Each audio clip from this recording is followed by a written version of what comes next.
Hi guys, it's Holly. Welcome back to my channel, or welcome if you are new. So, we're looking a bit different today because I set up my Canon camera again. I used to film on this years ago and I was just like, this camera is just gathering dust and it's a good camera. So I was like, I'm gonna buy myself a tripod and we're just gonna see how we get on filming using it. And I really love it. So now the spiel is over. Today's video, I want to revisit something that we actually visited in a Breaking Bells episode, and it's when we discussed what games we think you would like if you like Animal Crossing. Well, I have 4 games in total, and I have played every single one of them to a good extent. Some of them I've done mini-series of on my channel in the past, so I felt like I kind of have enough information to be able to advise you guys. So yeah, let's get into it.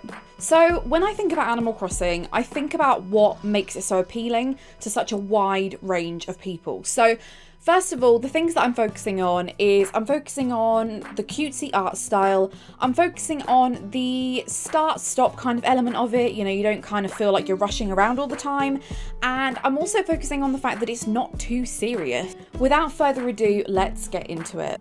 Okay, so first of all, game number 1, and probably my favourite in this whole list, is probably the game that I've played the most, and that is Slime Rancher. Now, Slime Rancher was made by meeeee Park, and it was officially released in 2017. So just to give you guys a quick rundown of what you're going to expect if you want to play Slime Rancher, is 1, you play the role of a adventurer who basically wants to make a living out of wrangling slimes. You can have livestock and you come across all different types of slimes. It's all about exploration, adventure, upgrading your plots, and just having fun. It has such a cute art style, you guys. Honestly, this is probably my absolute favourite of the bunch because it is just so endearing, and it kind of reminds me of Luigi's Mansion because, like, you have to suck up the ghosts in this, you have to suck up the slimes, you can upgrade your little like vacuum thing to do different things. So I kind of felt like this was the game that just kept on giving. I'd unlock an area, I'd find a new slime, I'd be overwhelmed, and then when you have to catch these slimes, you put them in pens and you have to make sure you don't mix and match them incorrectly, otherwise they turn into these horrible scary blobs. And so there is kind of some discipline involved with this game, but for the most part it's a very easy stop start, very slice of life, very cutesy, and I find that you can replay it quite a lot because of all the different things that you can unlock. Now, it is available on PS4, Xbox, Windows, Mac and Linux. It's not available on the Switch, but there are so many petitions to get it on the Switch. I don't know why it isn't. Hopefully they'll do that in future because it's such a perfect Switch game.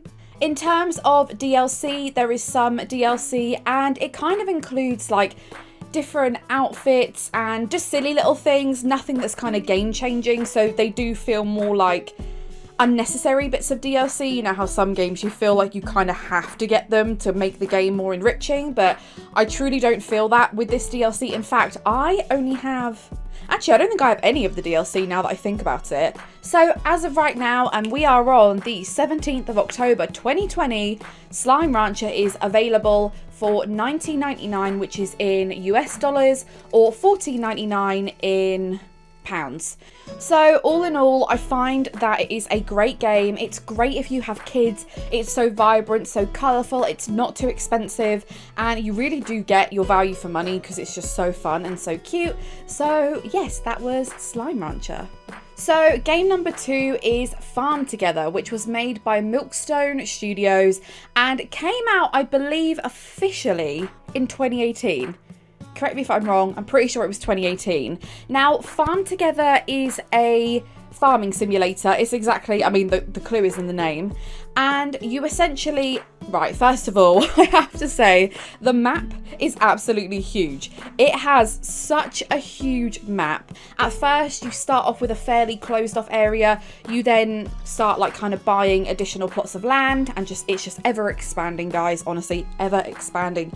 If you play it, you know exactly what I mean. It feels so big. So essentially what you just do is you plant crops, you harvest the crops, then you plant more crops that maybe might be more expensive. You then harvest those, get more money, and it's all about making money to be able to decorate your island. There's loads of decoration options, you guys. I literally cannot stress this enough. You can do so many different themes. I mean, I've got areas that are like cherry blossom themed. Oh yeah, you can also have trees as well, and you can have whole orchards with, oh god guys, there's so many vegetables. There's so many vegetables and fruits and trees and everything. You can also have livestock, so you can have like different types of chickens, you can have pigs, you can have cows. Obviously you just harvest their kind of resources, but you can just kind of keep those ticking over. And you can have fish, you can have huge ponds of fish, which I think is amazing. And again, such as the vegetables, you literally just kind of like harvest the fish. And slowly but surely you start unlocking all of these kind of like bigger areas, and so many people have like themed areas, and the best thing is this is available on Switch, PS4, Xbox One. It's available on Windows, available on Mac, and available on Linux. So I feel like everyone's got at least one of those in their household, so it really is a game for everyone. I feel like for maybe younger kids it might be a little bit difficult. There's a lot of numbers, a lot of different types of currency. So there is some DLC, and it's basically things like there are certain packs that give you certain types of vegetables from certain different areas of the world. Trust me, even the base game, there's loads of stuff, and in those packs also comes with, you know, extra furniture items, extra outfits. Oh, by the way, I'm sorry, but I've just missed out the best part. The best part about this game is that you get a little tractor, and you can have a pet following you. And honestly guys, the tractor is so fun. You just absolutely soar with it. You can do so much, because at the start you're just harvesting like one tile at a time. The tractor will allow you to literally harvest 9 tiles at a time, so it becomes very easy to rinse and repeat. Now again, the cost I find is really, really good. It is either $19.99 US or $15.49 pounds. So obviously, depending on your sort of currency, you'll probably be able to work that out and convert it. So again, another really well priced game that has hours and hours and hours.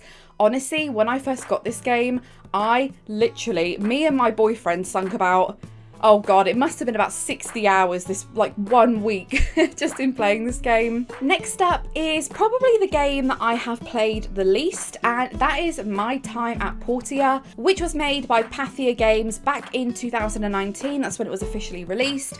My Time at Portia is an RPG that involves building and exploration. There is also some fighting elements with bosses, and you can also do missions and quests, and you can also go, you know, you can also raise livestock, you can date characters. There are, like I said, there are bosses that drop special items if you need particular resources, but you can kind of choose whatever route you want to go with this game. I love games like this that are really, really versatile. The only thing I would say with this game is that when I played it last, I found the voice acting to be extremely cringy, and I think this is the problem with voice acting in games that are kind of cutesy. Sometimes they can just be so like juvenile feeling, so I didn't like the voice acting. I don't know if there's an option to turn that off. However, if I ever revisit this game, I probably will do that because I cringe very easily. So it is available on the Switch, PS4, Xbox One, Windows, and Macs. Now there is some DLC which basically is just outfits. Again, nothing that really changes the game. It's not like a Sims kind of thing where it just completely like changes all the mechanics. So if you do want additional outfits, then the DLC might be something for you. But again, it's not game breaking, it's not game making, it's just outfits.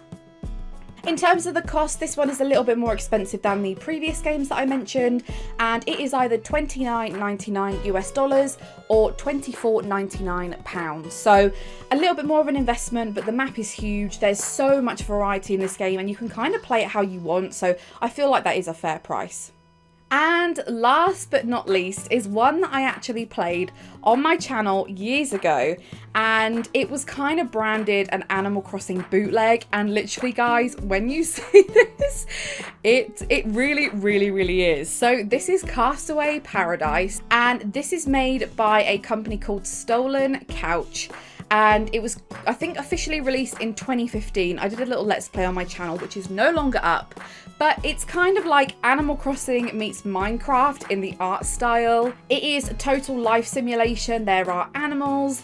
There you get an island. Honestly, New Horizons who? You get an island, you build up the island, you build up your relationships with people.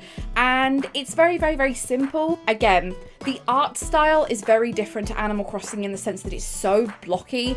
For me personally, I really like the mechanics in this game, but I do love how smooth and polished Animal Crossing New Horizons is in comparison. However, the great thing about Castaway Paradise is it is available on quite a few different mediums. So first of all, Castaway Paradise is available on iPhone and Android, which is the first one in this list that I believe is available on these platforms. And it's also available on PS4, Xbox One, Mac and Windows.